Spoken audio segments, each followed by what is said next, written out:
الحمد للہ رب العالمین والصلاة والسلام علی الانبیاء والمرسلین اعوذ باللہ من الشیطان الرجیم بسم اللہ الرحمن الرحیم رب اشرح لی صدری ویسر لی امری واحلل عقدۃ من لسانی یفقہوا قولی واجعل لی وزیرا من اہلی۔ محترم حاضرین و سامعین کرام، السلام علیکم ورحمۃ اللہ وبرکاتہ۔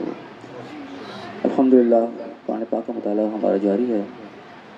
11 مئی 2024 ہے اور اللہ کے فضل و کرم سے اپنا درس ہم شروع کر رہے ہیں۔ اس دفعہ ہم کچھ تاخیر سے شروع کر رہے ہیں، کچھ مصروفیات ایسی آ گئیں، تقریباً 1 مہینے کے وقفے سے ہم آج اپنا درس کر رہے ہیں۔ باہر اللہ تعالیٰ سے دعا ہے جو بھی ہم پڑھیں اللہ تعالیٰ ہمیں اس کو صحیح سمجھ عطا فرمائے اور اللہ تعالیٰ اپنے احکامات کو ہمیں اپنی زندگی میں لاگو کرنے کی توفیق عطا فرمائے اور اپنی کتاب کا ہمیں صحیح فہم عطا فرمائے۔ آیت نمبر 100 تک ہم پڑھ چکے ہیں سورہ انعام کی۔ آج انشاءاللہ آیت نمبر 101 سے ہم اپنے درس کا آغاز کریں گے۔ دیکھیں اللہ تعالیٰ نے کیا ارشاد فرمایا ہے۔ اعوذ باللہ من الشیطان الرجیم بسم اللہ الرحمن الرحیم۔ بدیع السماوات والارض، پیدا کرنے والا آسمان اور زمین کا۔ اللہ تعالیٰ اپنا تعارف کرا رہا ہے اپنے ایک قدرت کے ذریعے سے۔ آسمان اور زمین کی تخلیق کا اللہ تعالیٰ تذکرہ کر رہا ہے کہ آسمان اور زمین کا پیدا کرنے والا ہے۔ اب یہاں پہ پیدا کرنے والے کے لیے خاص طور پہ جو لفظ استعمال ہوا ہے وہ ہے بدیع کا لفظ۔ حالانکہ عام طور پہ ہم پیدا کرنے والے کے لفظ جو جانتے ہیں وہ ہے خالق کا لفظ۔ خالق کا مطلب پیدا کرنا ہوتا ہے، خالق پیدا کرنے والا، عام طور پہ مشہور لفظ یہی ہے۔ لیکن یہاں پہ خالق نہیں بلکہ ایک بدیع کا لفظ آیا ہے کہ آسمان و زمین کا بدیع، یعنی کہ پیدا کرنے والا۔ اب بدیع میں اور خالق میں فرق کیا ہے اس پہ ہم تھوڑا سا غور کر لیں۔ قرآن پاک کے بہت ایسے الفاظ ہیں جن کا عام طور پہ ترجمہ ایک ہی کر دیا جاتا ہے لیکن عربی کے الفاظ الگ الگ ہیں، تو اللہ نے الفاظ الگ الگ نازل کیے ہیں تو لازمی بات اس میں فرق ہے۔ ہمارے اردو زبان بڑی محدود سی ہے اس لیے ہم وہ ایک ہی لفظ ہر جگہ لگا دیتے ہیں۔ یہاں پہ بدیع کا لفظ ہے۔ بدیع کا لفظ ہم عام طور سے بدعت کا لفظ سنتے ہیں، عام طور پہ بدعت، یہ دین میں یہ بدعت ہے، یہ بدعت ہے۔ بدعت کا لفظ بھی اسی بدیع سے نکلا ہے، بے دال عین اس کا روٹ ورڈ ہے۔ بدعت کو کہتے ہیں اصل میں کسی نئی چیز کو، نئے کام کو۔ اب دین میں کوئی نیا کام شروع کر دیا جائے نا، اس کا پیچھے کوئی وجود نہ ہو، کوئی ثبوت نہ ہو، اس کام کو بدعت کہا جاتا ہے۔ اور بدعت کو یعنی کہ گمراہی کہا گیا، اس کو آگ میں لے جانے والی کہا گیا۔ تو بدعت کا بیسیکلی مفہوم ہے کوئی نئی چیز بالکل جس کا پہلے کوئی سیمپل موجود نہ ہو۔ تو اللہ تعالیٰ آسمان و زمین کا یعنی کہ ان کو بدیع یعنی کہ نیا بنانے والا ہے، اس سے پہلے کوئی سیمپل نہیں تھا۔ اللہ تعالیٰ نے کسی کو کاپی نہیں کیا، کوئی اس کا پہلے کوئی مثال موجود نہیں تھی، بالکل ایک نئی چیز اللہ نے کریٹ کی جس کا پہلے کوئی وجود ہی نہیں تھا سرے سے۔ اس یہاں بھی اس معنوں میں بدیع کا لفظ خالق کچھ بھی خالق کوئی بھی چیز ہو، جیسے لکڑی سے میز بنا لی وہ تخلیق ہو گئی۔ خالق کوئی انسان بھی ہو سکتا ہے، کوئی چیز سے کوئی چیز بنا دی تو وہ خالق ہوگا، اس نے کوئی چیز کو بنا لیا۔ لیکن یہاں کو لفظ جو بدیع ہے کہ بالکل نئے سرے سے پیدا کرنا، اس کا پہلے کوئی سیمپل نہ ہو۔ تو یہاں پہ اللہ تعالیٰ نے اپنی صفت کو سامنے کیا کہ اللہ تعالیٰ نے آسمان و زمین کو بالکل نیو پیدا کیا، کہ نیا سیمپل پیدا کیا جو لوگ اس سے واقف ہی نہیں تھے کہ یہ بھی کوئی چیز ہے۔ کیونکہ آپ فرمائے گا انا یکون لہ ولد، اس کے ولد، اس کے اولاد کیسے ہو سکتی ہے۔ یہاں پہ یعنی کہ اسی چیز کو ڈسکس کیا جا رہا ہے کہ لوگوں نے اللہ کی اولاد بنائی، کسی نے عیسیٰ علیہ السلام کو اللہ کا بیٹا کہہ دیا، کسی نے عزیر علیہ السلام کو اللہ کا بیٹا کہہ دیا، کسی نے فرشتوں کو اللہ کا بیٹیاں بنا دیا۔ تو اللہ تعالیٰ کہہ رہا ہے کہ اس کی اولاد کیسے ہو سکتی ہے۔ ولم یکن لہ صاحبۃ، ولم تکن لہ صاحبۃ، حالانکہ اس کی کوئی بیوی نہیں، اس کی کوئی جوڑی کوئی نہیں، اللہ تعالیٰ نے اپنا کوئی پیر ہی نہیں بنایا، تو اولاد تو بات کی بات ہے، وہ کیسے ممکن ہے۔ یعنی کہ تم وہ بات کر رہے ہو جس کا سرے سے کوئی وہ ہی نہیں ہے، وجود ہی نہیں ہو سکتا، پاسبل ہی نہیں ہے ایک چیز، تم کیوں ایسی بات کر رہے ہو۔ تو میں وخلق کل شیء، اس نے تو ہر چیز کو پیدا کیا ہو۔ یہاں پہ خلق کا لفظ آ کے یہاں پہ اس نے ہر چیز کو پیدا کیا ہے، تو اس کو کیا ضرورت ہے یعنی کہ وہ اپنے کوئی اولاد بنائے۔ یا اولاد عام طور پہ ایک کمزوری کسی علامت ہوتی ہے، اس سے انسان کو اپنی اولاد کی ضرورت ہوتی ہے، یہ اسی کمزوری ہے کہ کل کو اس نے بوڑھا ہو جانا ہے، مر جانا ہے، اس کے پیچھے کوئی جانشین چاہیے، اپنا کوئی بڑھاپے کا کوئی سہارا چاہیے، اس کی اولاد کی ضرورت ہوتی ہے۔ ورنہ ایک بندہ اگر نوجوان ہے، صحت مند، اس کو پتا ہے ہمیشہ میں نے ایسے ہی رہنا، اولاد تو ایک باقاعدہ بڑی ذمہ داری ہوتی ہے، اولاد کو پالنا پوسنا ایک بڑا اہم وہ فریضہ ہے جو انسان کو سر انجام دینا پڑتا ہے، ایک پوری سمجھو کہ ٹینشن لینی پڑتی ہے، وہ آسان کام نہیں اولاد کو پالنا۔ تو اولاد کی ضرورت انسان کو بہت مجبوری ہے کہ نہ جس کی اولاد ہوگی تو اس کے پیچھے نام نشان ختم ہو جائے گا، بڑھاپے کا اس کا سہارا کوئی نہیں ہوگا۔ لیکن اللہ تعالیٰ کو ایسی کوئی حاجت نہیں ہے، کوئی ضرورت ہی نہیں ہے اس کو اولاد کی، ضرورت ہی نہیں کوئی اولاد پیدا کرے۔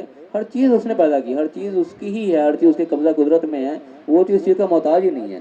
تو اس کو اللہ تعالیٰ ڈسکس کر رہا ہے کہ اس کی اولاد کیوں ہوگی جبکہ اس کی بیوی کوئی نہیں ہے، اس کے پیئر ہی کوئی نہیں ہے، اور اس نے ہر چیز کو پیدا کیا، وہ بکل شیء علیم، اور وہ ہر چیز کا علم رکھنے والا ہے، ہر چیز اس کے علم کے اندر ہے، ہر چیز اس نے خود پیدا کی ہے، وہ ان چیزوں کا محتاج ہی نہیں ہے کہ وہ اولاد ہو تم جس کے بارے میں جو گھڑ رہے ہو، یہ تمہاری اپنے منہ کی باتیں، اس کی حقیقت سے کوئی تعلق نہیں اس چیز کا۔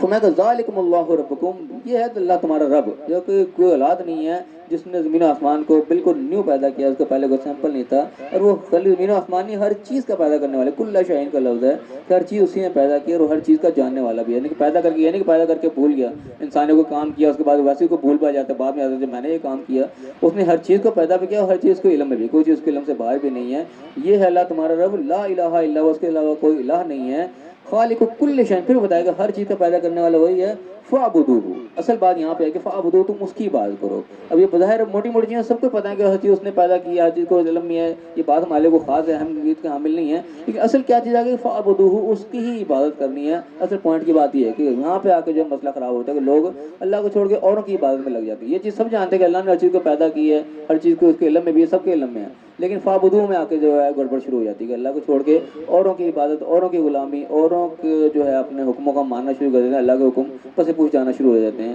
جو اہمیت اللہ کی ہونی چاہیے وہ اہمیت اور کی بن جاتی ہے، کسی نے اپنے پیر کو کوئی اہمیت دے لی، کسی نے اپنے مرشد کو دے دی، کسی نے اپنے بزرگوں کو دے دی، کسی نے اپنے ماں باپ کو دے دی، کچھ بھی دے دی، کہ حکم وہ آیا، اللہ کا حکم پیچھے چلا گیا، ان کے حکم کو آگے لے لیا، یہ چیز عبادت کے خلاف چلی جاتی ہے۔ عبادت کے اندر یہ ہے کہ ہر صورت میں غلامی اللہ کی ہونی چاہیے، جس نے سایہ کو پیدا کیا ہے، اللہ اپنا تعارف بھی کرا رہا ہے، اس لیے کہ فاعبدوہ کی بات کرو کہ اللہ تعالیٰ انسان کی پیدائش کا اور تخلیق کا مقصد یہ بتائے گا، وما خلقت الجن والانس الا لیعبدون، اللہ تعالیٰ نے انسانوں جن کو پیدا اس لیے کیا ہے کہ اس کی غلامی کی جائے، اس کا حکم مانا جائے، اس کے ہی عمل، یعنی کہ اختیارات اس کو دیے، اور اختیار دینے کے بعد بھی اس کا ہی حکم مانا جائے، ورنہ تو فرشتے بھی ہیں حکم ماننے کے لیے، اللہ تعالیٰ کو منوانے کی بھی ضرورت نہیں تھی، لیکن فرشتوں کو وہ اختیارات نہیں دیے جو انسانوں کو دیے، انسانوں کو جنات کو دیے، اختیار بھی دیے، نافرمانی کی طاقت بھی دے دی، اس کے باوجود مقصد بتا دے کہ مقصد یہ ہے تمہارے کہیں اختیارات کو بھی تم اللہ کے حکم کے مطابق استعمال کرو، اسی کی عبادت کرو، اسی کی غلامی کرو۔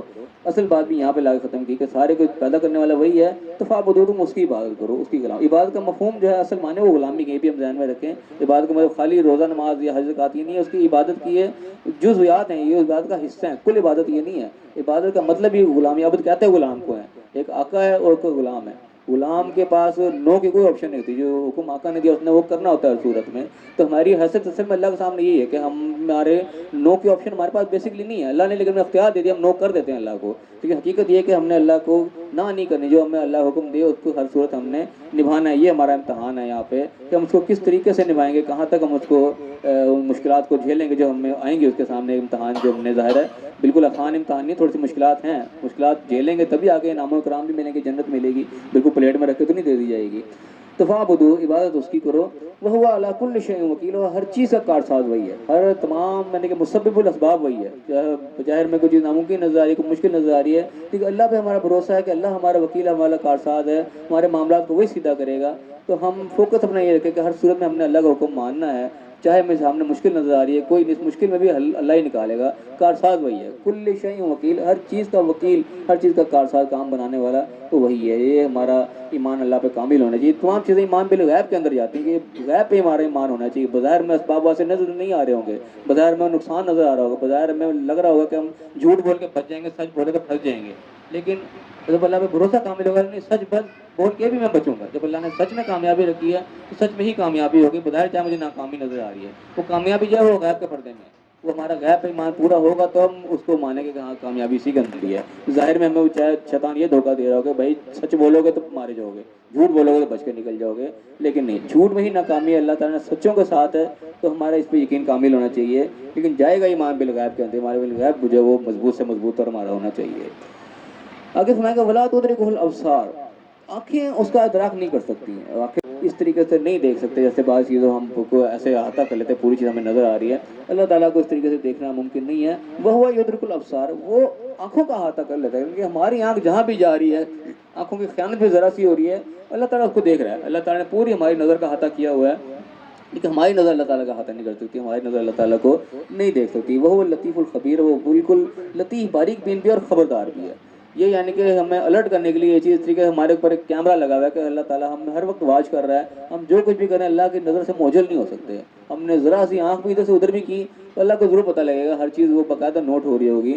یہ بالکل جس طرح ہم دیکھتے ہیں کہ کہیں لکھا ہوگا کیمرے کی آنکھ آپ کو دیکھ رہی ہے تو ہم فوراً الرٹ ہو جاتے ہیں کہ ہم کوئی ایسی حرکت نہ کریں جو ہمارے کو ریکارڈنگ میں آ جائے، ہم کہیں پکڑے نہ جائیں. تو یہ اللہ تعالیٰ اس طریقے کی بات کرتا ہے کہ وہ لطیف الخبیر جو ہے نا، ہر وقت خبردار بھی اور باریک بین بھی ہے. تو سمجھو کہ اللہ کی کیمرے کی آنکھ ہر وقت ہمیں واچ کر رہی ہے، لیکن ہمارا وہ احساس یہاں پہ اتنا مضبوط نہیں ہوتا جتنا وہ بورڈ پڑھ کے ہمارا احساس مضبوط ہو جاتا ہے کہ ہم پڑھ لیں تو ہم بالکل کوئی چیز کو ہاتھ بھی نہیں لگائیں گے یار ریکارڈنگ ہو رہی ہے کہیں مارے نہ جائیں. جبکہ اللہ تعالیٰ بھی یہی کام بالکل کر رہا ہے کہ ایک ایک چیز ہماری نوٹ ہو رہی ہے، ویڈیو ہماری بن رہی ہے کہ ہم کتنے نکال کے سامنے رکھ دی جائے گی. ایسے یعنی کہ آیات ہیں کہ مال نامہ وہ گردن میں رکھ کے گردن میں نکال کے آپ کے ہاتھ میں دے دیا جائے گا، یہ دیکھو جی پڑھ لو. ہو سکتا ہے کبھی سائنس یہ بھی دریافت کر لیجیے ہمارے جسم میں کوئی ایسی چیز ہے جو ریکارڈنگ کر رہی ہے، کبھی شاید دیکھ بھی لے کہ اللہ تعالیٰ نے قرآن میں بتایا کہ ہمارے گلے میں وہ لٹکا ہے، گلے میں سے اتار کے ہمارے ہاتھ میں پکڑا دیا جائے گا وہاں پہ. تو یہ یعنی کہ ہمیں الرٹ کرنے کے لیے بات کافی ہے کہ ہم کوئی ایسی حرکت نہ کریں جو کہ بعد میں جو ہماری وہ پکڑ کا سبب بن جائے. اگلا فرمایا جاءکم بصائر من ربکم، کہ تحقیق اللہ کی طرف سے تمہارے پاس آنکھیں کھول دینے والے حقائق بصائر جو ہیں کہ انسان دیکھ کے اس سے آنکھیں کھل جائیں، وہ پہنچ چکے اللہ کی طرف سے. یعنی کہ اللہ نے اتنی باتیں کھول کے بتا دی ہیں کہ انسان کے الرٹ کرنے کے لیے وہ کافی ہیں، انسان کی آنکھیں کھولنے کے لیے وہ کافی ہیں. کل کو اللہ کے سامنے انسان یہ عذر نہیں پیش کر دے گا کہ اللہ مجھے تو پتہ ہی نہیں تھا، میں تو غفلت میں رہ گیا. اللہ تعالیٰ نے غفلت کو ختم کر دینے کے لیے کفایت کرنے والی جو چیزیں تھیں وہ اللہ تعالیٰ نے بھیج دی تم تک. فمن ابصر فلنفسہ، تو پھر جو آنکھیں کھول لے گا وہ اپنے لیے کھول لے گا، اپنا فائدہ کرے گا.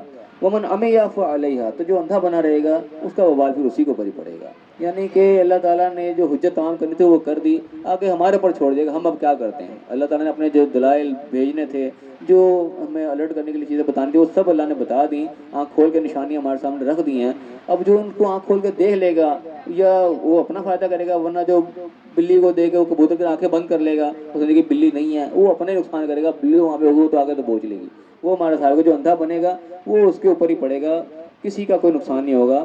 وما انا علیکم بحفیظ، اور میں تمہارے پر کوئی نگہبان نہیں ہوں. کہ اللہ تعالیٰ اپنے نبی کے زبانی کا الوار ہے تو ان کو کھول کے بتا دے کہ تمہارے پاس چیزیں پہنچ چکی ہیں، اب فائدہ اٹھانا تمہارا کام ہے. دیکھ لو گے اس سے فائدہ اٹھا لو گے تو اپنا فائدہ کرو گے، آنکھیں بند کر لو گے اندھا بن جاؤ گے تو وہ بال تم پر ہی پڑے گا، مصیبت تم پر ہی آئے گی. میں تمہارا کوئی نگہبان نہیں ہوں. یہاں پہ بالکل دو ٹوک الفاظ میں کہلوا دیا گیا کہ تم خام خواہ کے اندھا دھند تکیہ نہیں کر سکتے کہ جو کچھ میں تیرے محبوب کی امت ہے ہمیں بخش دے، وہ کام نہیں چلے گا. صاف الفاظ میں کہہ دیا کہ میں تمہارا کوئی محافظ نہیں، کوئی نگہبان نہیں، کوئی ٹھیکہ نہیں میں تمہارا لے رکھا. بات جو پہنچانی تھی وہ پہنچا دی، اگر تم جان تمہارا کام جانا ہے. وَكَذَلِكَ نُصَرِّفُ الْآيَاتِ، اس طریقے سے ہم اپنی آیات پھیر پھیر کے بیان کرتے ہیں. وَلِيَقُولُوا، تاکہ یہ لوگ کہہ دیں کہ درست تھا، کہ آپ نے درست دے دیا، درست آپ نے بات پہنچا دی، کھول کے بات سامنے رکھ دی، کوئی حجت نہیں رہے گی کہنے کے لیے. وَلِنُبَيِّنَهُ لِقَوْمٍ يَعْلَمُونَ، تاکہ جو علم والے لوگ ہیں ان کے لیے بات واضح ہو جائے، کھل جائے. یعنی کہ اللہ کے سامنے کوئی سخت عذر نہیں وہاں پیش کر دے گا، کوئی اپنی معصومیت نہیں ظاہر کر دے گا کہ اللہ مجھے تو پتہ ہی نہیں تھا. یہ کام وہاں نہیں چلے گا. اتنے کہ اللہ تعالیٰ نے دلائل یہاں پہ دے دیے ہوئے ہیں کہ انسان جو ہے نا وہاں پہ اپنی جان نہیں چھڑا سکے گا اس طریقے سے. کذالک نصرف الآیات، کہتے ہیں بار بار پھیر پھیر کے بیان کرتے ہیں. یہ بھی قرآن کا کہ تصریف آیات اس کو کہتے ہیں. قرآن کے اسلوب ہے کہ ایک چیز کو بار بار ٹھہر ٹھہر کے بار بار مضامین آتے ہیں. آدم ابلیس کا جو قصہ ہے کتنی بار رپیٹ ہوا، بعد میں موسیٰ علیہ السلام کا فرعون کا واقعہ کتنی بار رپیٹ ہوا قرآن میں، ٹھہر ٹھہر کے آیا. یہ ایک تصریف آیات کہتے ہیں پھر پھر کے اللہ تعالیٰ بیان کرتا ہے تاکہ انسان بھولنے لگے پھر آ جائے. کہ قرآن کا ایک روٹین میں پڑھتا جا رہا ہے انسان تو ٹھہر ٹھہر کی چیزیں بار بار کے سامنے آئیں گی، بار بار ریمائنڈ ہوں گی. یہ نہیں کہ پہلے سپارے میں ایک چیز پڑھی تھی بعد میں آخری سپارے تک وہ آئی نہیں، بندہ پہلا بھول گیا. نہیں، تو پہلے سپارے میں پڑھی وہ ٹھہر کے پھر آ جائے گی، پھر ٹھہر کے پھر آ جائے گی، انسان بار بار ریمائنڈ ہوتا رہے گا. تو دنیا میں بھی اللہ تعالیٰ نے اپنی نشانیاں اسی طریقے سے پھیلا رکھی ہیں کہ نشانیاں انسان کو بار بار نظر آتی رہتی ہیں. آئے دن کہیں نہ کہیں کوئی فوتگی ہو رہی ہے، کوئی حادثات ہو رہے ہیں، کوئی چیز ہو رہی ہے. یہ چیزیں انسان کو بار بار ریمائنڈ کراتی رہتی ہیں کہ انسان کو ٹھہر ٹھہر کے بھی یاد رہتا ہے ہو یہ معاملہ ہو گیا.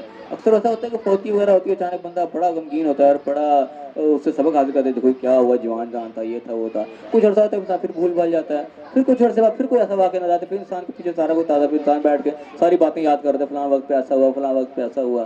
تو یہ چیزیں نشانیاں جو ہیں انسان دنیا میں پھیر پھیر کے آتی رہتی ہیں. اسی طریقے سے اللہ تعالیٰ نے قرآن میں بھی اس کو پھیر پھیر کے بار بار بیان کیا ہے کہ انسان کے ذہن میں چیز ڈرل ہو کہ میں اصل میں کس مقصد کے لیے آیا ہوں. تو انسان کس منہ سے وہاں پہ معصوم بنے گا، کوئی انسان کے پاس عذر نہیں رہے گا وہاں پہ. ہر چیز اس کے سامنے اتنی واضح اللہ تعالیٰ نے کر دی ہے کہ جو انسان گناہ کر رہا ہے وہ بالکل اپنے ہوش آواز میں اس کو پتہ ہے کام غلط ہے جو میں کر رہا ہوں، اللہ کے سامنے وہ جان نہیں چھڑا سکے گا. یہ چوری بھی کر رہا ہے، کو پتہ ہے میں چوری کر رہا ہوں، کوئی ایسا نہیں کہ اس کو پتہ نہیں تھا یہ چوری ہے. کسی کے ساتھ کوئی دھوکہ دے رہا ہے، کوئی ڈاکہ ڈال رہا ہے، کسی کے ساتھ فراڈ بازی کر رہا ہے، سود کھا رہا ہے، کچھ بھی کر رہا ہے، اس کو پتہ ضرور ہے. جو بے نمازی نماز چھوڑ رہا ہے اس کو یہ پتہ ہے کہ نماز پڑھنی چاہیے.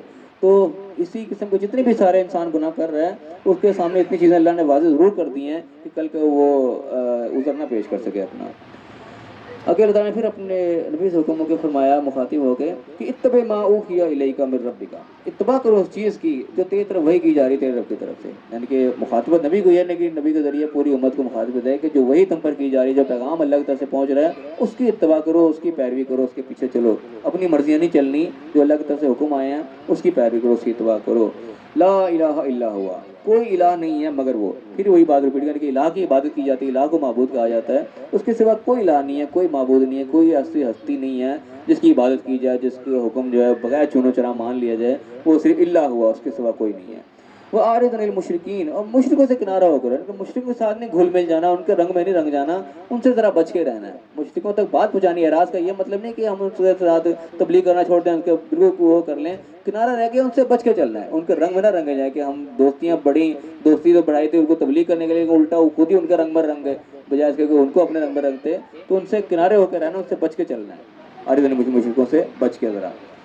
تو میں کہ ولو شاء اللہ ما اشرکوا، اگر اللہ تعالیٰ چاہتا تو یہ شرک نہ کرتے. یعنی کہ یہاں پہ بات آ جاتی کہ اللہ تعالیٰ چاہے تو خود روک لے، کیوں یعنی کہ لوگ اتنا گناہ کر رہے ہیں، ظلم کیوں کر رہے ہیں، اللہ تعالیٰ روک لے. بات یہاں پہ اللہ کی چاہنے کی نہیں ہے. اللہ تعالیٰ چاہتا ہے پھر تو سارا کچھ ٹھیک ہوتا ہے، پھر تو فرشتے پیدا کرتا ہے، جگہ فرشتے سے بنا دیتا ہے. لیکن اللہ تعالیٰ نے یہاں پہ آزادی دی ہے ہمیں، تو اسی آزادی کا امتحان ہے. اسی آزادی کے بدلے میں جو بھی ہے جزا و سزا ہے. تو اگر اللہ نے چاہنا ہوتا ہے پھر تو کوئی شرک نہ کرتا. اللہ تعالیٰ ظاہر شرک سے سب ناپسند کرتا ہے اللہ تعالیٰ کا، لیکن اللہ تعالیٰ نے اس طریقے سے اپنی مرضی زبردستی نہیں تھوپ رکھی. اللہ تعالیٰ نے اپنے دلائل سارے سامنے رکھ دیے ہیں، اگر انسان کی مرضی پر چھوڑ رکھا ہے. بازو سے پکڑ کے اللہ تعالیٰ کوئی کسی کو سیدھے راہ پہ نہیں لے کے آتا. تو فرمایا کہ اللہ اگر چاہتا تو یہ لوگ شرک نہ کرتے. وما جعلناک علیہم حفیظا، اور ہم نے تجھے ان کے اوپر نگہبان نہیں بنایا. وما انت علیہم بوکیل، نہ تو ان کا کوئی وکیل ہے کارساز. یعنی کہ اللہ تعالیٰ بار بار چیز کو دہرا رہا ہے کہ ہم نے تجھے کوئی ان کا نگہبان نہیں بنایا، تمہارا کوئی اس چیز کا ذمہ نہیں کہ تم ان کو پکڑ پکڑ کے جناب تو راہ پہ لے کے آؤ.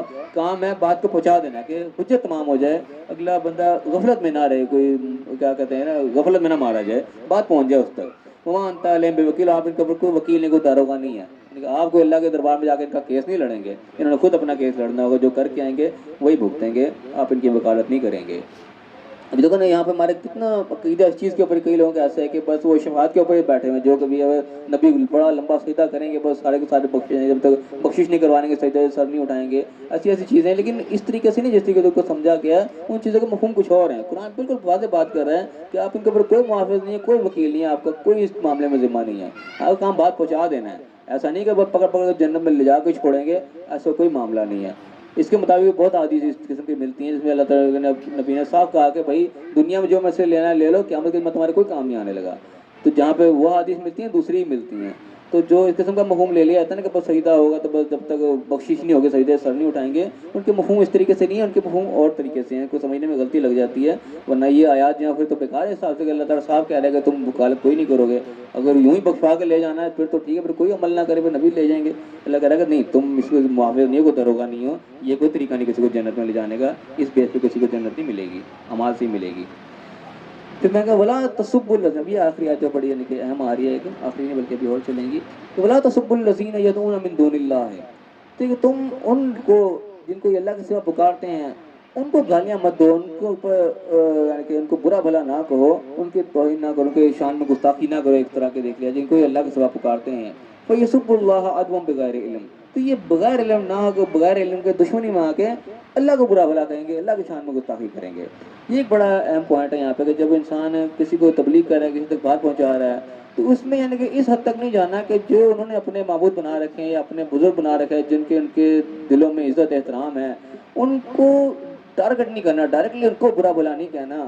کیونکہ وہ جو کچھ بھی چاہے وہ جھوٹے ہیں، خدا ان کے باطل جو بھی لات منات جو کچھ بنا رکھے تھے، لیکن چاہے وہ جھوٹے تھے لیکن ان کے دل میں ان کا عزت احترام تھا، ان کے لیے وہ خدا ہی تھے، ان کے لیے ایک عزت ان کے دل میں بیٹھی ہوئی تھی. تو تم ڈائریکٹلی ان کو ٹارگٹ نہ کرو، ان کو برا بھلا مت، ان کو گالیاں مت دو، ورنہ یہ غفلت میں آ کے دشمنی میں آ کے تمہارے سچے خدا کو برا کرنا شروع کر دیں گے، ان کو اس کی شان میں گتائی کرنا شروع کر دیں گے.